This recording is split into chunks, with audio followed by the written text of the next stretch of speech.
Assalamu alaikum. In our today's lecture, we'll be continuing with integration.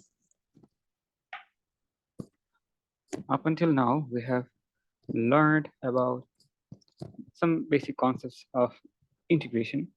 Now, integration, also referred as the indefinite integral. Oftentimes people say indefinite integral. So the term indefinite integral also sometimes refers to as antiderivatives. Now, antiderivatives are what? Antiderivatives. So as the name suggests, does the name suggest that it is simply the opposite of derivation. So remember one thing, differentiation also sometimes called, it is also sometimes referred as derivatives. Okay, so derivation or derivatives, differentiation. It is also referred to as oftentimes D-E-R-I-V-E-D-I-V-E-S, derivatives. Yeah. So oftentimes you'll see in the question papers or in the book questions or in examples. So oftentimes like they will ask you to find the derivatives of so and so and such and such. So they're referring to the same thing, like differentiation. So both are the same thing. And the opposite to differentiation is anti-derivation, okay, or anti-derivatives. So that's one thing to remember always. Now, coming to our contents, we'll be learning few rules of integration, like the basic and the fundamental rules, which will help you to solve almost 80 to 90% of the questions. Well, some, like the rest 10, I won't say 10, like 90 to 95% you will get from here, while the rest 5%, it will be like based on practices, and those are like trigonometric, or those are some generalized like structure, like which follows the same thing. Like let's say if we have certain value, the differentiation or the integration should always be the same. Okay, so that's the like fall under the rest 5%. Now coming to our rules, the first one we have is the power rule. The name is similar to the differentiation's first rule, so power rule. So the name actually is referring to like what it means, power rule. So we need to simply deal with the power. So there's no, I would say, there's no such complexity in this rule. So this is a very straightforward rule where let's say we have a function fx. I mentioned earlier that we can represent an equation with fx and as well as like a y. So if you are given the equation fx and you are willing to deal with the y instead, so you have to mention that fx is equals to y, hence y equals to x to the power n. Then you can continue with, let's say, dy by dx, or the vice versa of integration. Like you got that. Like you have to make the transition, like you have to make a smooth transition, like okay, like from where to where are you like working with. Okay, now the power rule of this, like let's say this is the function we have been given, where n is, remember, n cannot be equals to -1. Let me write for this power rule, it is strictly that n is not equals to -1. Okay, for only power rule. For the power rule, this is a very like important and very crucial condition, that n cannot be, this n power of like the power value n cannot be equals to -1. Okay, now if this is the case, then the integration of this fx with respect to x. Okay, so that means with respect to x, so we would say we would write dx, because now we are like doing the opposite of differentiation, isn't it? Integration means what? Antiderivatives. And antiderivatives means we have to introduce a sign which is dx. Okay, that means actually we are actually doing the operation with respect to x. I've mentioned this earlier, like in the last lecture. So if you're confused, like you can rewatch the lecture video of the previous lecture, and you'll be good to go. Now, if this is the case, we are given with this function, so we'll be replacing this fx with the actual function, which is x to the power n dx. Now we will be left with what? We will be left with, we have to work with this power. So what I've told earlier, that the power is going to get incremented by 1 for integration, while the differentiation is the opposite. And that power is going to get to the denominator. That means it is going to get multiplied to the denominator. So n plus 1. So we just like divided the whole thing with the power itself. Okay. So this was the power. And we also place the power towards the denominator, towards the like bottom part. Now, is our like result completed? Have you found the answer? No. Remember, one more thing is left. There's a constant c. There's a c you have to include. Why? The c represents a constant of integration. Now, the reason behind this is, let's say we have x to the power, like notice from here. If we differentiate this term, okay, what should we get? If we differentiate this term, we should get that power should come in front. So n plus 1 is going to come in front. And this n plus 1 is a constant, so it will remain there. So n plus 1 will remain at the bottom. And this x to the power n plus 1, the power is going to get subtracted by 1. So n plus 1 minus 1. So 1 is going to get like eliminated. Now n plus 1 and n plus 1, both are like in a state they can be cancelled out. So we can just cancel out simply. And now consider here the c. C means a constant. That means there is an imaginary x to the power 0 here. So when we differentiate this, what happens? There comes c times that 0 comes in front times x to the power 0 minus 1. Now anything multiplied with 0 becomes what? A 0. Okay. Now instead of c, if we would have, let's say, 5 or 100 or 1,000 or million, billion, trillions, whatever we have, we would have got the same result, because 0 times any sort of value, even 0 times any infinitely large number. Let's say the value is, let's say, 10 to the power 23, 230,000. Okay. This will never come to the calculator. Okay. But let's say for this is a very huge, like you cannot even like count like what is the number actually. That's so big. Now, if we just simply like multiply a 0 with it, like the whole value will become 0. So 0 is so much powerful that anything multiplied with 0, it becomes simply 0. Okay. That's why we have to include the constant there. We have seen like in our earlier lectures, I mean in the last class, that some like certain examples.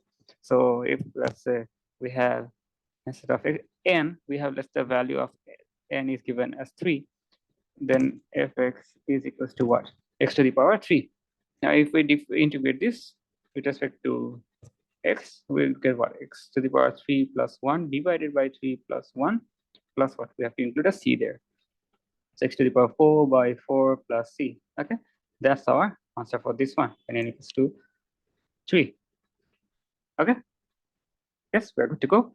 Now let's come to the next formula, next rule, which is our constant rule.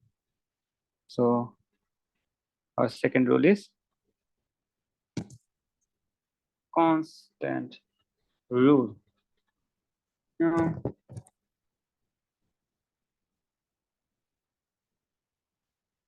yeah, like okay. So the constant rule states that if we have, let's say, a function fx or equation fx equals to, let's say, certain 5x plus c. Let's take this as an example. Okay. Now, if we integrate this, what should we get? Okay. Or let's say simply, we have just 5 here. Fx equals to 5. So if we integrate it, what should we get? So integrating this fx with respect to dx, what should we get? Try to pause the video and try to do it by yourself, because it's a very interesting one. So giving a 5 here and dx. If you weren't able to solve, then completely fine. We will be doing it together. Now, remember, what do we have with 5 here? Since 5 is alone as a constant, we do know there is an imaginary what, x to the power 0 here. Now you might be saying, or you might be thinking, okay, integration of 5, that then it should be equals to 0. But that's actually true for differentiation. For differentiation, this power comes in front. But for integration, let's see what happens actually. So there is 5 over here, we have like understood. It's a constant, isn't it? But there is also a what, x to the power 0 there. There is a imaginary x to the power 0 there. Because we know x to the power 0 means what? 1. So that means actually 5 times 1 is there. That 1 is the representation of x to the power 0. So since 5 is a constant, we can bring this 5 to the outer side of the integration sign. So simply bringing the 5 to the outer side of the integration and writing x to the power 0 dx, we should get 5 times. Now doing the same, like using the same rule, which is the power rule here, should give us like a good answer, which like the correct answer. So simply just incrementing or increasing the power value with like just incrementing 1 to the power value. So x to the power 0 plus 1 divided by dividing this like whole thing with the power itself, the whole power itself. So which is 0 plus 1.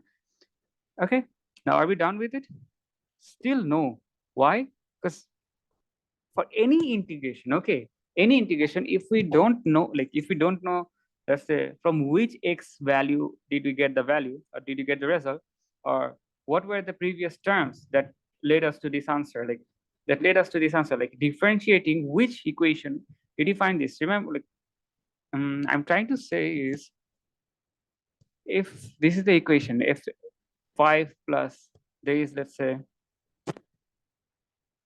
okay, we have a 5x here, okay, 5x plus, let's say, 6 here. Another equation is y equals to 5x plus 1000k here, okay. Now this is a constant and this is also a constant. Now differentiating both of them should give us what? Dy by dx should give us 5 for like both of them.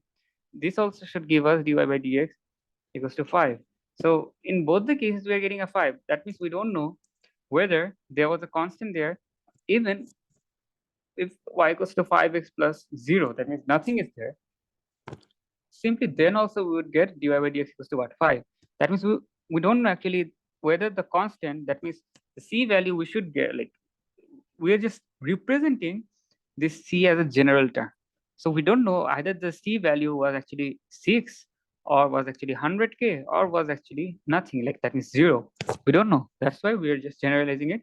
That means either any of that form or the constant value, whatever the constant value is, all are going to give the same result. That's why we are generalizing it, okay? And now, if that's the case, we're just simplifying the answer to give us 5x divided by 1. So 0 plus 1 is 1. And writing divided by 1 and not writing divided by 1 is the same thing. So simply, this is our answer, okay? Now, this is our constant rule. Now, what actually happened? Here, this 5 initially was a constant itself, okay? And we know that here, here, like there is an imaginary x to the power 0 here. Why? Because 5 times, like if you write 5, we can also write the same thing as 5 times 1, isn't it? Because 5 multiplied with 1 or 1 multiplied with anything is that anything. That means 5 times 1 is equals to 5. 5 times, like 1 times 5 is equals to 5. 1 times 100 is equals to 100. 1 times infinity is equals to infinity. That means 0, while 0 makes whatever gets multiplied with 0, 0 makes everything 0. That means like it's like the story of that like I'm not sure was it a king or was it a queen, but there's a person who like prayed that whatever he or she touches, so that it becomes gold. So that was something like it. Like whatever it touches, like he or she touches, everything becomes gold. So 0 is something like that. Whatever like it touches or it multiplies with, like it gets multiplied with, everything becomes 0. That means whoever touches 0 becomes like fully null, fully becomes bankrupted. Okay. So while on the other hand, 1 is something like whoever it touches, like 1, whoever it gets multiplied with, it totally takes that thing's form, okay, that number's form. So 1 gets multiplied with 5, it becomes 5. 1 gets multiplied with 100, it becomes like 100. Like, that's the thing. Now, that means we can write this 5 as 5 times 1. And this 1, we can write this as x to the power 0, because we have to deal with, since we have to deal with x here, so that's why we are forcefully bringing the x back. We are reviving the x back in such a way that it does not have any effect. Because writing x to the power 0 and writing 1 is the same thing, and writing nothing, just writing 5 is the same thing. Okay, now x to the power 0 is there. So we are just integrating with respect to x. That simply just brings the previous power from where we just got this equation. Okay, so differentiating this function, we actually get this equation. Now here, this should be like the final answer shouldn't be written as fx, since our initial result was what, fx. So we should write here it as something, let's say bigger f of x as 5x plus c, or some g of x equals to 5x plus c. Okay, that should make like distinguish, that should be able, like we'll be able to then distinguish that these are two different equations. Because if we would have written just simply the smaller fx, that means what, this fx becomes equal to this fx, but we like isn't the like actually the right case, isn't it? That's why we have to like distinguish between the term we are also referring to. Now, coming to our third rule, which is our sum rule. Sum rule is also like same as like it, like we have been doing sum rule so far. Okay, so in the first and the second rule, we have also like used the sum rule there. So sum rule is basically what we have learned in the actual differentiation topic there. Like it's simply, we would be considering, let's say, okay, let me write sum rule. Let's say we have different equation. Let's say f1 of x is let's say 2x square, then f2 of x is 3x. Okay, now if we integrate them individually, and let's say another function is f of x is equals to f1 of x plus f2 of x. Okay, so if we integrate this fx, okay, what should happen? So we are integrating this f of x with respect to dx, and we are also like integrating on the right hand side, whatever is on the right hand side, we are also integrating that one, f1 of x plus f2 of x dx. Okay, that is actually equivalent to writing or integrating individual function. That's what the sum rule means. That means if two expressions, or let's say two terms, for example, if this was the case, then 2x squared plus 3x is our equation, isn't it? So if two such terms are added arithmetically with addition or subtraction, then only this rule is like applicable. The sum rule is applicable. Because like if we have two numbers 2x plus 3, okay, we can like write them as two different f functions, isn't it? Fx plus, let's say, gx, and we can deal with them separately. But if they were, let's say, multiplied 2x times, let's say, 3x squared, that becomes what? 6x cubed, isn't it? Like that completely changes the concept or the point of view, because they totally submerge into each other. That's why we cannot like deal with them in geometric or in like multiplication division type of equation. We just can like implement this sum rule only in the arithmetically added terms. Okay, now if we are individually integrating them, that means what? We have 2x squared plus 3x. That means we will simply integrate this 2x squared plus dx, plus we will integrate individually this 3x plus dx. Okay, 3x dx. Now when you integrate them, integrating this should give us what? Let's write. So we have a 2 constant here. So 2 can be brought in like outside of the integrating sign. Plus we have what? Integration of 3x dx. Okay. Now this 2 remains here.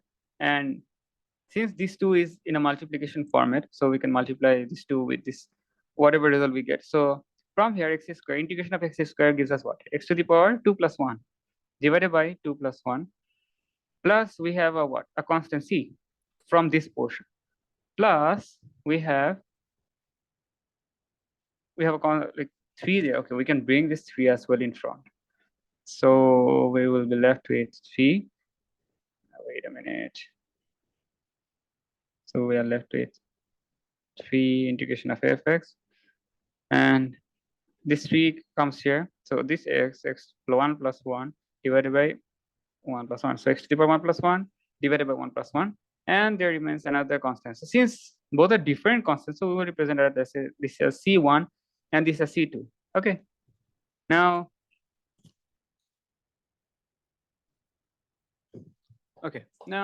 bring like simplifying them. Let's say simplifying the original terms or the main terms should give us 2 by 3 x cubed plus we have 3x squared by 2. Okay. Now 3 by 2 x squared, 3 by 2x squared, 3 by 2x squared. Now, like see one thing, this is C1 and C2, isn't it? Now, if let's say consider C1 as 5, if for example, I'm just saying like giving a value, for example, this is not the actual one, but giving it for example. So for C1 is 5 and C2 is let's say some 100. Now, if we add them, doesn't that become a new constant? Isn't it? We can like write them and combine them together and write a new constant. Similarly, this C1 and C2 could be written as a bigger or a single constant. Instead of writing two different terms, we can just simply combine them and write a new constant or write a new term, a single term, a C, let's say, for example, like, let's say C, for example. So our final result, which is let's say bigger f of x, is 2 by 3 x cubed plus 3 by 2 x squared and plus C. So this is our final result. So that is actually basically our what summary. Okay. Now we will come to the difference rule, but the difference rule actually is the same thing as the power rule. Simply, if we would have, let's say, instead of this positive, we have let's say a negative sign in between. As I mentioned earlier, like the sum rule is applicable for both arithmetically like addition and subtraction. So sum rule is basically like as the name suggests, summing. So it's actually adding things together, while difference rule simply means finding the difference, and difference could be only be found by subtracting two values, isn't it? So that's the thing. So sum rule, we can also simply like generalize the difference rule and the sum rule as a whole as only the sum rule. Why? Because in sum rule, let's say 2x squared minus 3x is the equation. We can also write this as 2x squared plus minus 3x. Just we are taking the sign common inside the one of the term so that it gives the like general term or general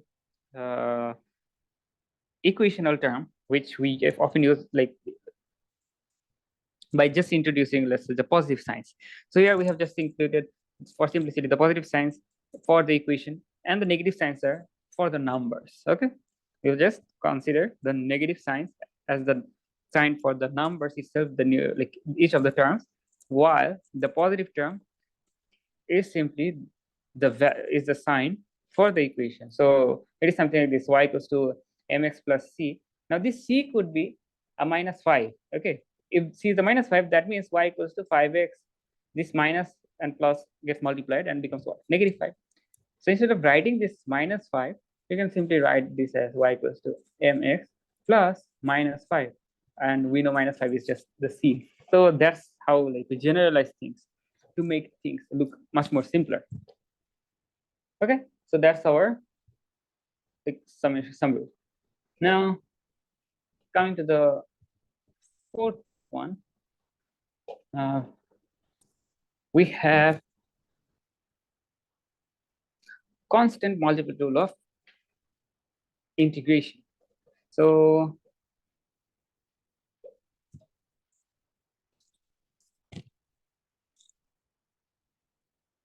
okay, so basically, let's say, okay, constant rule of multiplication. Constant rule of multiplication are called constant multiple rule of integration.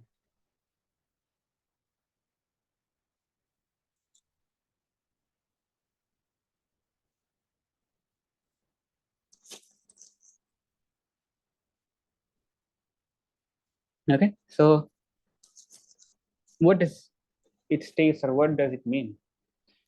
Now, the constant rule of multiplication is simply,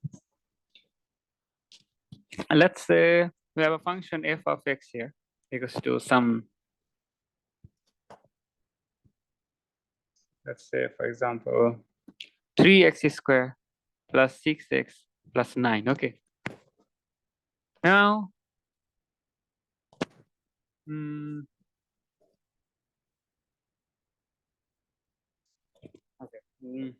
let me make it much more simpler.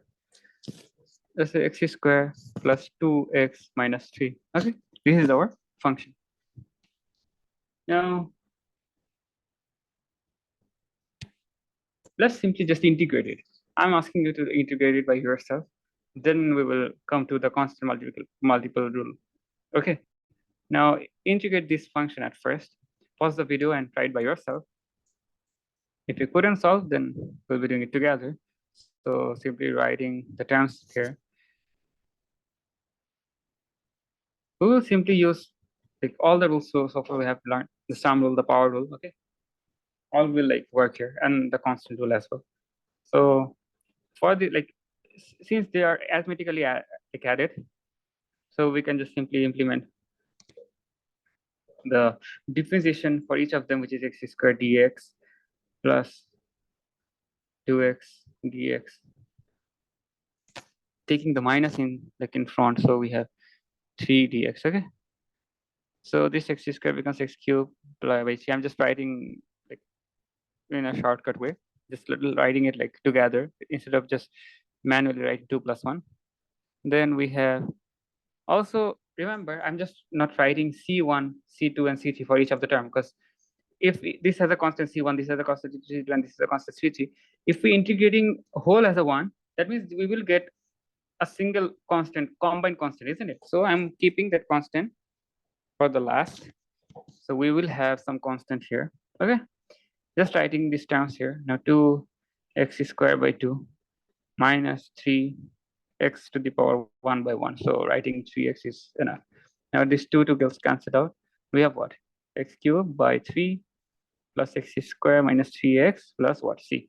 Okay, so this is our integration of this value. Now I'm asking you to find the integration of a new function. Let's say g of x equals to 3 times fx.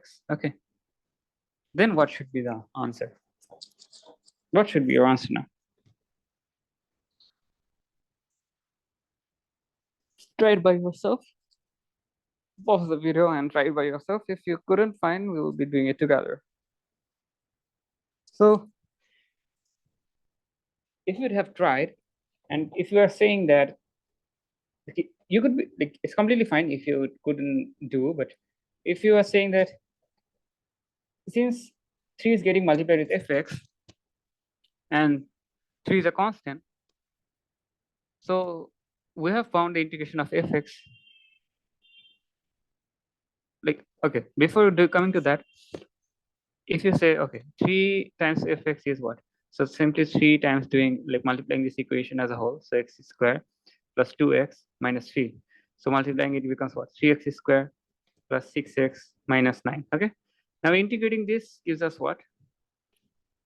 Again, you like just separately doing that 3x plus integration of 6x dx minus integration of 9 dx. Okay. So like oftentimes you will see I forget to like bring the constant in front. Okay, so here I didn't actually bring the constant in front here.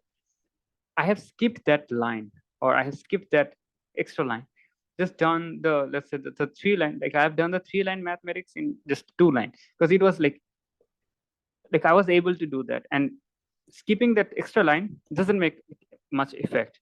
Okay, rather it saves some of your time. So I would say whichever, like when initially doing this side of math, try to include those lines. Eventually when you get like, let's say, used to it, you can like skip 1 or 2 lines and skip the lines which actually does not have much effect. because that will save your time in future. But for now, keep on doing it because you will get used to it, like what is actually the middle line. So you'll be like able to understand. Okay. Now, individually, we're integrating them. This is different math. Okay. Okay. If that's the case, then integrating them, we get from 3x squared, we get 3x cubed by 3 plus 6x squared by 2 minus 9x plus c. Okay. This you can see this becomes 1. So we have x cubed plus 3x squared minus 9x plus some c. Okay.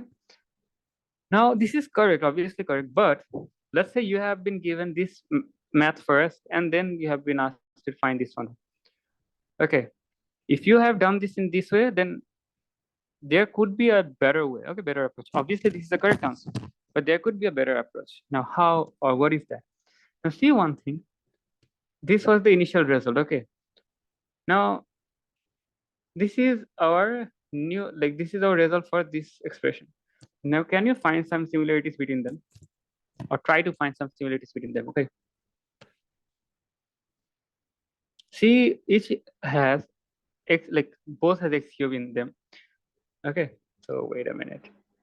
Both has x cube in them, both has x square in them, and both has a single x in them. Both has a they both have a constant in them. Now, do you see like any difference between these two values? Let's say we simply multiply 3 with this, the upper value. What should we get? This 3 is multiplied with each of the term. Okay. Then that means what? 3 times x cubed by 3 plus 3x squared minus 3 times 3x plus 3c. So this 3c gets cancelled out. We have x cubed here plus 3x squared here minus 9x plus 3c, and we know 3c, that means if we have a constant 50 here and if we multiply with 3, we get 150. That means that's another new constant, isn't it? So we can simply write this 3c, another, let's say this 3c as some new k constant. Okay, some new k constant.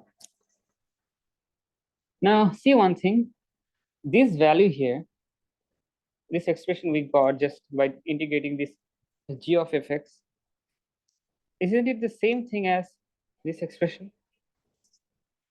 There we have x cubed in both them, we have 3x squared in both of them, we have minus 9x in both of them, and we have a constant.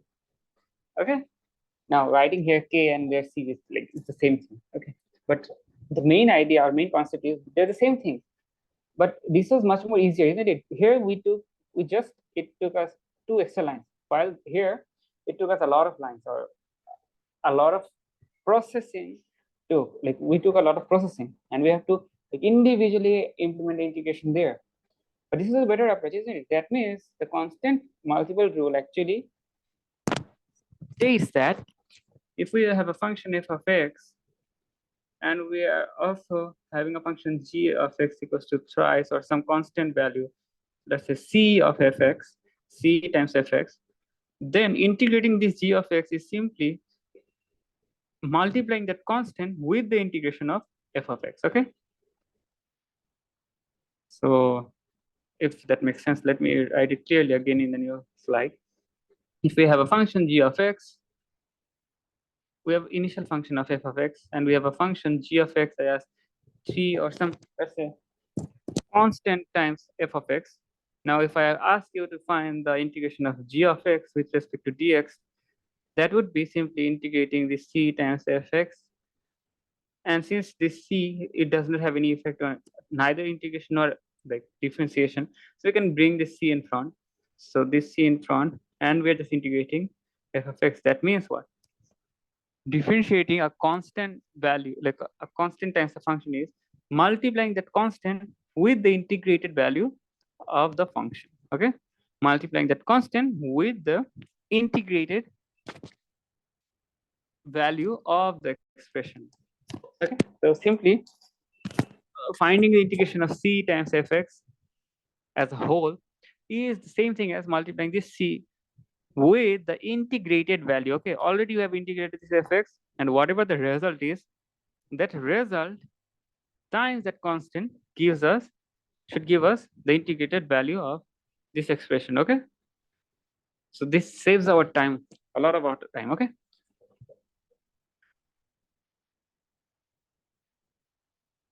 okay, now we have done so for this much. The only two formulas or only two rules we are left with is the exponential rule and the trigonometric rule. So in our next video, in the second part of this lecture, we will be doing those two rules. Okay.